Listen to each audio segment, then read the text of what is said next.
అందరికీ నమస్కారం. ఇవాళ మన స్టూడియోలో ఐకాన్ ఆస్ట్రాలజర్ గట్టుపల్లి సురేష్ బాబు గారు ఉన్నారు. గురుగారితో మాట్లాడదాం. గురుగారు నమస్కారం. జై శ్రీమన్నారాయణ. జనవరి మాసంలో మనం వైకుంఠ ఏకాదశి జరుపుకుంటాం గురుగారు. అసలు దీని ప్రత్యేకత ఏంటి? మరి వైకుంఠ ఏకాదశి ఈసారి ఎప్పుడొచ్చింది? ఆ రోజు పూజా విధానం ఎలా ఉండాలి? పూర్తి వివరాలు మాకు తెలియజేయండి గురుగారు. అయితే మనకి అందరికీ ముక్కోటి ఏకాదశి శుభాకాంక్షలు. అయితే ఈ ముక్కోటి ఏకాదశి జనవరి మాసంలో ఈసారి 2025 సంవత్సరం జనవరి మాసంలో రావడం జరుగుతూ ఉంది. అయితే మనకి జనవరి మాసంలో చాలా రకాల ప్రత్యేకతలు ఉన్నాయి. అలానే ముక్కోటి ఏకాదశి పాటు కూరల పౌర్ణమి ఉంది. దాంతోపాటు అదే మనకి మహాకుంభమేళ కూడా మొదలవుతుంది. జనవరి మాసంలో జనాలు చాలా అదృష్టం చేసుకునే వాళ్ళు ఉన్నారు. వాళ్ళందరికీ కూడా ఉన్నటువంటి పాపాలు కావచ్చు, పుణ్యాలు కావచ్చు, కర్మలు కావచ్చు, ఇలాంటివి ఏమైనా ఉన్నా కూడా జనవరి మాసంలో తీర్చుకునే దానికి ఈ పండుగలు కూడా బాగా అనుకూలంగా ఉన్నాయి. మకర సంక్రాంతి కావచ్చు, కనుమ భోగి రోజులు కావచ్చు, ఇవన్నీ కూడా చాలా అనుకూలంగా ఉన్నాయి. అయితే ముక్కోటి ఏకాదశి అనేది చాలా ప్రత్యేకమైనటువంటి పండుగ అనమాట. ఇది మనకి వైష్ణవులని లేకపోతే ఇంకొక కులమని లేకపోతే ఇంకొక కులమని కాకుండా మానవాళి మొత్తం కూడా ఈ ముక్కోటి ఏకాదశి జరుపుకునేటువంటి ప్రత్యేకమైనటువంటి పర్వదినం ఇది. ఈ ముక్కోటి ఏకాదశి ప్రత్యేకత ఏంటంటే మనం దక్షిణాయనం నుంచి ఉత్తరాయణ కాలంలోకి రావటం ఒకటి. రెండోది ఏంటంటే ఈ పాపపుణ్యాలు లెక్కించేటువంటి కాలానికి మనం ఉత్తరాయణకి రావడం. ఉత్తరాయణ పుణ్యకాలాన్ని అంటారన్నమాట. అంటే దక్షిణాయనలో అన్ని పాపాలు వదిలేసి ఉత్తరాయణ పుణ్యకాలానికి అడుగు పెడుతున్నాం. ఈ ఉత్తరాయణ కాలం మళ్ళీ జూన్ మాసం వరకు మనకు ఉంటుందన్నమాట. ప్రతి మాసంలోనూ మనకి ఏకాదశి వస్తుంది. కానీ ఈ ముక్కోటి ఏకాదశి అంటే ముక్కోటి దేవతలు కూడా ఆ వైష్ణవుడు ఎవరైతే విష్ణుమూర్తి ఉన్నారో ఈ విష్ణుమూర్తి దగ్గరికి వెళ్ళి దర్శనం చేసుకునేటువంటి కాలం. మనకిప్పుడు మనకున్నటువంటి జనరేషన్ ప్రకారంగా రాజులు ఒకప్పుడు, తర్వాత ఇప్పుడైతే పదవులు పొలిటీషియన్స్ ఉన్నారు. అలానే ఒక మంచి ఒక బిగ్గెట్ పొలిటీషియన్ ఉన్నారనుకోండి, అతన్ని కలవాలి అని చెప్పి అందరికీ ఉంటుంది.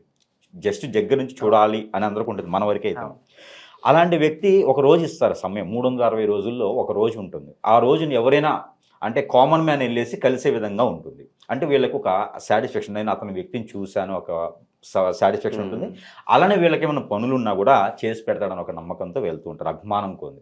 అలానే ఈ ముక్కోటి దేవతలు కూడా ఆ విష్ణుమూర్తి దర్శనార్థం పరితపిస్తూ ఉంటారన్నమాట. ఆ ఒక దేవాది దేవుడైనటువంటి బ్రహ్మ విష్ణు మహేశ్వరులో ఒకరు మనకు విష్ణుమూర్తి. ఈ విష్ణుమూర్తికి దర్శనార్థంగా ముక్కోటి దేవతలు వెళ్తున్నారు అంటే మానవాళికి ఇంకెంత అదృష్టం ఉంటుంది. అందులో ఇంకోటి ఏంటంటే ఈ ముక్కోటి ఏకాదశి మానవులు దర్శనం చేసుకోవడానికి గల కారణాలు ఏంటంటే మనం చేసినటువంటి ఏడాది పాటు వచ్చినటువంటి పాపాలు పుణ్యాలు మనకు తెలిసి చేసినా తెలియక చేసినా కొన్ని ఉంటాయి. ఇవన్నీ కూడా హరాయించుకుపోవటానికి మన పెద్దవాళ్ళు ఎవరైనా కాలం చేసుకుంటే ఆ వంశం వృద్ధి అవ్వటానికి వాళ్ళు చేసినటువంటి కర్మలు పోగొట్టేసి అలానే వైష్ణవ దర్శనం అంటారు, వైకుంఠ దర్శనం అంటారు. ఈ వైకుంఠ ద్వారానికి వెళ్ళినప్పుడు ఆ స్వర్గలోకం అంటారు అన్నమాట. కాలం చేసినటువంటి వారు స్వర్గలోకానికి డైరెక్ట్గా వెళ్ళేందుకు ఈ ముక్కోటి ఏకాదశి అనేది ఈ పర్వదినాన విష్ణుమూర్తి దర్శనం చేసుకోవడం వల్ల వారి ఒక పేరు ప్రఖ్యాత కాపాడుకుంటూ ఆ పెద్దవారికి కూడా అందులో ఆ భాగ్యంగా ఆయన మనసులో పెట్టుకునేందుకు, ఆయన ఆత్మ స్వరూపంగా ఆత్మ మనసులో పెట్టుకునేందుకు ప్రత్యేకత ఉంది. అందుకని ఉత్తరాయణ కాలం మొదలయ్యేది కూడా ఈ ముక్కోటి ఏకాదశి మరునాడు నుంచి ఉత్తరాయణ కాలం కూడా మొదలవుతుంది అనమాట. పౌర్ణమి నుంచి ఉత్తరాయణ కాలం కూడా మొదలవుతుంది. అయితే ధనుర్మాసంలో ఈ యొక్క రవి భగవానుడు సంకరిస్తూ ఉన్నాడు. ఇప్పుడు ఈ ధనుర్మాసం నుంచి మకర రాశిలోకి ధనుర్మాసంలో ఇప్పుడు మనకి ధనుస్సు రాశిలోని సూర్య భగవానుడు సంచరిస్తూ ఉండగా వచ్చేటువంటిది ముక్కోటి, ఈ వైకుంఠ ఏకాదశి అంటారు. ఈ ధనుర్మాసంలో సంకరిస్తున్నటువంటి సూర్య భగవానుడు మకర రాశికి వెళ్ళక ముందు వస్తుంది అనమాట. మకర రాశిలోకి వెళ్ళిన మిమ్మటే మనకి ఉత్తరాయణ కాలం మొదలవుతుంది. ఈలోపు మనకి మరణించిన వాళ్ళు కావచ్చు, పెద్దవాళ్ళు కావచ్చు, వాళ్ళ కర్మలు ఏమైనా ఉన్నా కూడా మనం ఒకసారి ఉత్తర ద్వార దర్శనం అనేది చేసుకుంటూ ఉంటాం. ఇందులో చెప్పుకుంటూ పోతే మనకి కృష్ణుడి కాలం వచ్చేటప్పటికి కూడా చాలా ఉంటుంది ఇందులో. అట్లనే అర్జునుడు, అలానే కన్నుడు, వీళ్ళందరూ కూడా వచ్చేసి ఇప్పుడు వీళ్ళు ఉంటారు, అర్జునుడు, పాండవులు, కౌరవులు ఉంటారు కదా. ఈ కౌరవులు వచ్చేసి పాండవులు వచ్చేసి ఉన్నప్పుడు మనకి కాలంలో మనకి కృష్ణుడు భగవాన్ ఉన్నప్పుడు ఈ కౌరవులు వచ్చేసి తలవైపును కూర్చొని ఉంటారు. కృష్ణుడు నిద్రపోతూ ఉంటాడు. నిద్రపోతూ ఉన్నప్పుడు కౌరవులు వచ్చేసి తలవైపును కూర్చొని ఉంటారు. పాండవులు వచ్చేసి కాళ్ళ దగ్గర కూర్చొని ఉంటారు. అందరూ చూస్తుంటారు, ఇది సినిమాలో అయితే చాలా దొరుకుతుంది. పాండవులు వచ్చేసి కాళ్ళ దగ్గర కూర్చొని ఉంటారు. మనిషి నిద్ర లేవగానే ముందు కాళ్ళు చూస్తాం, కాళ్ళ వైపే చూస్తాం. అంటే పిస్టేజీ గొప్పతనంగా నేనేంటి, నాకు 100 మంది అన్నదమ్ములు ఉన్నారు, నా ఆస్తులేంటి, నా రాజ్యం ఏంటి, నా యుగోతత్వం ఏంటి, నేను ఆయన కాళ్ళ ముందు కూర్చోవాలా అని కౌరవులు వచ్చేసి తలవైపున కూర్చున్నారు. ఓకే. అయితే పాండవులు ఎంతైనా మా బావ కృష్ణుడు, మా బావ, ఏదైనా మాకు ఆయన ఒక సలహాలు కావాలి, ఆయన ఒక ప్రేమ కావాలని చెప్పేసి కాళ్ళ దగ్గరే కూర్చొని ఉంటారు నిద్రలేసేంత వరకు కూడా. అయితే ఉత్తరాయణ కాలం ఈ ముక్కోటి ఏకాదశి రోజునే ఇది కూడా జరుగుతుంది అనమాట. ఆయన నిద్రలేవటం, నిద్రలేసిన వెంటనే అర్జును వాళ్ళని చూస్తున్నాడు అనమాట, పాండవులను చూస్తాడు. ఈ పాండవులను చూడటం వల్ల వాళ్ళకి ఫస్ట్ పలకస్తాయి, ఏంటి బావా వచ్చావు, ఏంటి సంగతులు, ఎలా ఉన్నారు, అంతా కుశలమేనా అని అడుగుతాడు కృష్ణుడు. అది అడిగినప్పుడు అవును బావ అంతా కుశలంగానే ఉన్నాము, నాకు ఈ సమస్య ఉన్నది అని చెప్తాడు. అంటే మునుమెమ్మటే నిద్ర లేవగానే మనం కాళ్ళ వైపు చూస్తాం. కాళ్ళు ఎక్కడ ఉంటాయి అంటే ఉత్తరం వైపున ఉంటాయి. కాళ్ళు ఉత్తరం వైపునే పెట్టేసి నిద్రపోతారు. ఎవరైనా ఉత్తర వైపున తలకాయ పెట్టి నిద్రపోరు. ఇది శివుని యొక్క స్టోరీలో ఉంటుంది. మళ్ళీ శివపురాణంలో ఉంటుంది ఉత్తర వైపు ఎందుకు నిద్రపోకూడదు అనేది, అది ఒకటి ఉంటుంది. అయితే ఉత్తర వైపున అనేది ఎవరు నిద్రపోకూడదు. అందుకని దక్షిణ వైపున తలకాయ పెట్టి నిద్రపోతే స్వర్గలోక దర్శనం, స్వర్గలోకానికి వెళ్ళేటువంటి అదృష్టం అన్నీ ఉంటాయి. మనం చేసేటువంటి కర్మలు కొన్ని నిద్రలోనే పోతాయి. అందుకని ఎప్పుడు కూడా దక్షిణ వైపు నిద్రపెట్టి నిద్రపోవడం వలన రాజ్యాధికారం కూడా వచ్చేటువంటి ఆస్కారం కూడా ఉంటుందన్నమాట మానవాళికి కూడాను. ఇది ఒక మనం గుర్తుపెట్టుకోవాల్సిన విషయం ఇందులో.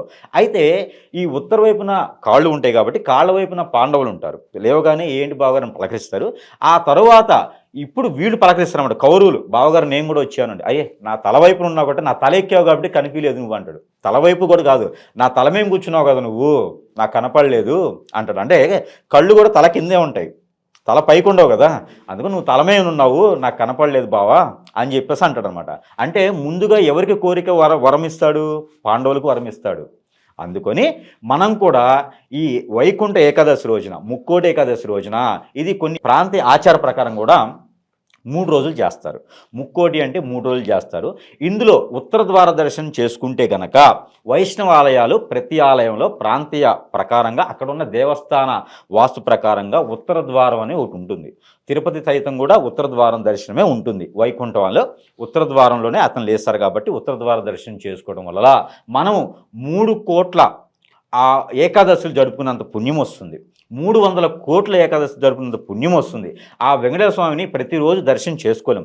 ఆ విష్ణుమూర్తిని ప్రతిరోజు మనం దర్శనం చేసుకునేటువంటి భాగ్యం మనకు ఉండదు. మనకున్నటువంటి బిజీ షెడ్యూల్లో ప్రతిరోజు చేసుకునేవారు, ఆయన ఆరాధనలో ఉండేవాళ్ళు ఉంటూనే ఉంటారు. కానీ ప్రతిరోజు సాధ్యం కాదు కాబట్టి సంవత్సరం మొత్తంలో ఈ ముక్కోటి ఏకాదశి రోజున గనక ఉత్తర ద్వార దర్శనం చేసినట్లయితే మనకున్నటువంటి రుమ్మతులన్నీ కూడా తొలగిపోయేసి ఆ అదృష్టం ఉంటుంది. కాబట్టి ఈ ముక్కోటి ఏకాదశి అనేది పర్వదినాన మనము నాన్ వెజ్ కానీ ఏం తినకుండా, మద్యం సేవించకుండా, తప్పులు చేయకుండా ఉంటే చాలా మంచిది. కొంతమంది పాస్టింగ్ కూడా ఉండేవాళ్ళు ఉంటారు.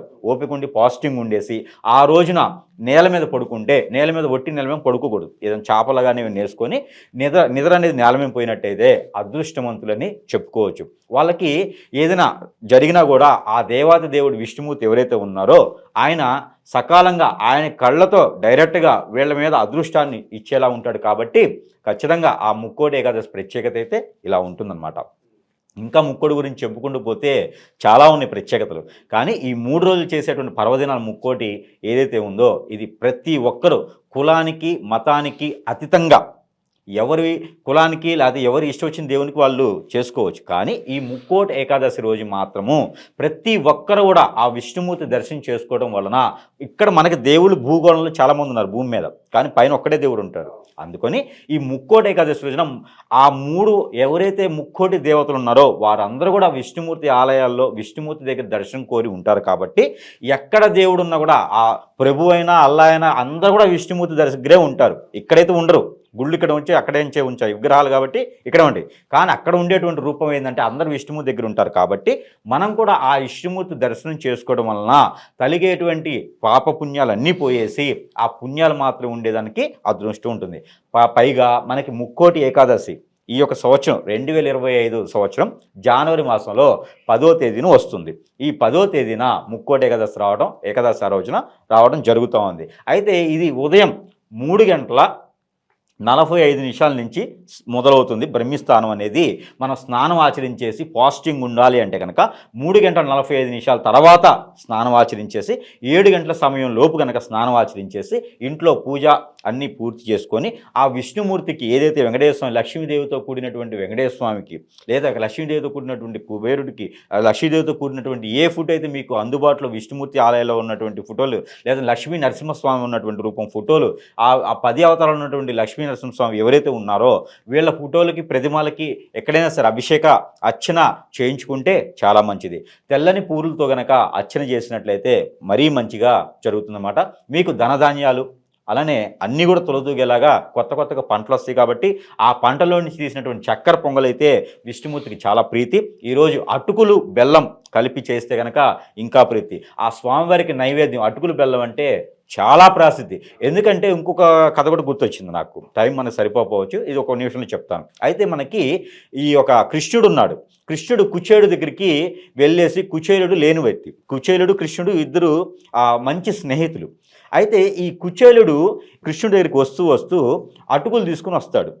గుప్పెడు అటుకులు ఏదోటి, ఒక ఫ్రెండ్ దగ్గరికి కాదు, ఎప్పుడైనా మనం గుర్తుపెట్టుకుని ఎక్కడికి వెళ్ళేటప్పుడు ఏదో ఒక వస్తువు తీసుకెళ్తాం, తినే వస్తువు ఏదో ఒకటి తీసుకెళ్తాం. అలానే కృష్ణుడి దగ్గరికి వెళ్ళేటప్పుడు కుచేలుడు వెళ్తాడనమాట.